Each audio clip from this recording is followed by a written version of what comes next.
তো গাইস দেখো রেডি হয়ে গেছি। কেমন লাগছে তোমাদের রাশিয়ান ভাবিকে? এখানটা কি হয়েছে জানি না, মানে অ্যালার্জি হয়েছে। তো অ্যালার্জি কীভাবে কমাতে হয় তার ওষুধ তো আমার জানা নেই।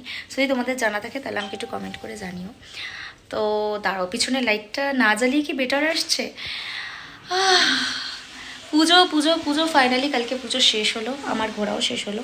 বাট স্টিল আজকে আবার আমাদের মুভি দেখতে যাওয়ার কথা। আমি কখনো মুভি দেখি না, কারণ আমি নিজেই নিজের মুভি দেখে সময় পাই না। তো আমি আর কি মুভি করব, মানে কি মুভি দেখ আর কি। তো ভাবলাম তোমাদের সাথে একটু এইটাই বিষয় শেয়ার করি। তোমাদেরকে কালকে বলেছিলাম যে আমার কি ভিডিও তোমরা দেখতে চাও সেটা আমাকে কমেন্ট করে জানিও, কিন্তু তোমাদের কোনো কমেন্ট আমি পেলাম না। সেজন্য আমি আমার মতো করে একটা লাইভ তোমাদের সাথে শেয়ার করছি। আর এই এখন জাস্ট খেয়ে দিয়ে উঠলাম, উঠে একটা নর্মাল ড্রেস পরেছি। এই ড্রেসটা আমি তাজপুরে নিয়ে গেছিলাম, কিন্তু সত্যি কথা বলতে আর পরা হয়ে ওঠেনি, কারণ তোমরা তো দেখেইছো যে আমি আরও সুন্দর সুন্দর কস্টিউম নিয়ে গেছিলাম এবং সেগুলোই পরেছিলাম। একদিনের জন্য গেছি আর কোনো রকমভাবে ভিডিও করা আর কি, যা হয় আর কি, তোমরা তো জানোই। তো সেই জন্য দেখো, আর এই যে আমার পুরো লাইট সেট আপ সব আছে, পরপর একটা করে চার্জ দিতে ভুলে যাই, আর যেদিন ভিডিও করতে যাই সেদিন ভুলে যাই, কিছু করার নেই, নর্মালভাবেই করি। কেমন লাগছে আমার আউটফিট তোমাদেরকে তো দেখাতে পারবো না, এরকমভাবে দেখাই, দিস ওয়ান, এইভাবেই আমার আউটফিটটা দেখালাম। আর তোমরা কি খেয়েছো সেটা একটু বলো। যত দিন যাবে নিজেকে, আমার তো বয়স হচ্ছে, যত দিন যাবে আমার বয়স হচ্ছে, বয়সের সাথে সাথে অনেক কিছু চেঞ্জ হয়ে যাচ্ছে।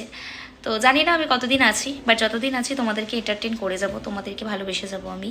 তোমরাও আমাকে ভালোবাসা দিও অনেক বেশি করে, যাতে আমি তারপর আমি ডেলি ব্লগে চলে যাব। তারপরে হয়তো আর আমার লুক চেঞ্জ হয়ে যাবে, আমার প্যাশন চেঞ্জ হয়ে যাবে।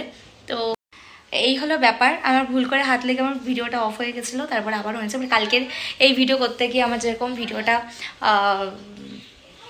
ফোন চলে এসেছিলো, অফ হয়ে গেছিলো, আজকেরও সেম। তো খাওয়া দাওয়া করেছো? সবাই তো সব সময় তো লোক সেম থাকে না। আরে সব সময় লোক সেম থাকবে কি থাকবে না আমার জেনে লাভ নেই। আমি কি থাকবো কি থাকবো না সেটা আমি জানি না, ঠিক আছে? সেই জন্য আগে আমাকে দেখতে হবে। তো অনেকদিন পার্লারেও যাওয়া হয়নি, পুরো স্কিন কেয়ার করতে হবে, ঠিক আছে? আরেকটা ট্যাটু করবো ভেবেছিলাম এখানে, বাট তোমরা যদি সম্মতি দাও তাহলে একটা ট্যাটু করতে পারি, বাট জানি না ভালো লাগবে কি না, ভালো লাগার ওপর। কারণ আমার কাছে যেই দুটো, মানে দুটো হাতে ট্যাটু করা, এটাই আমার সোবার লাগে। তারপরে যদি করি তাহলে আমাকে পুরো ছাপড়ি কিলার, এমনি আমি ছাপড়ি, তার মধ্যে আরও ছাপড়ি হয়ে যাব।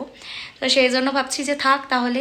তোমরা তাও বলো যে আমাকে কোথায় ট্যাটুটা করলে ভালো লাগবে, পিঠে, হাতে, বগলে, যেখানে ইচ্ছে। কারণ তোমরা তো আমার থেকে আমার বগলের ফ্যান বেশি। বাট দেখো আমার বগল সবসময়ের জন্যই খুব পরিষ্কার, আর তার জন্য আরেকটা ট্রিটমেন্ট করাবো যাতে আরও প্রমিনেন্ট থাকে, ঠিক আছে? নিজেকে আমি সবসময়, দেখো আমি যেটা করি সেটাই তোমাদের সাথে শেয়ার করি, সেটাই তোমাদের সাথে কথা বলি। এমনটা নয় যে কোনো কিছু তোমরা বলছো বা ভাবছো বাবা এই মুখে কোনো ট্যাক্স নেই, বলি আছে। হ্যাঁ, কোনো ট্যাক্স লাগে না আমার, ঠিক আছে? তোমাদেরও কথা বলতে গেলে যেরকম ট্যাক্স লাগে না, আমারও কিছু বলতে গেলে ট্যাক্স লাগে না। তো এটাই হলো প্রথম কথা। তো এরপর আমি যাবো প্ল্যানেট, কারণ আমার ক্যামেরাটা ওখানে রাখা আছে, আনতে হবে। হাত ব্যথা হয়ে গেছে। টাটা।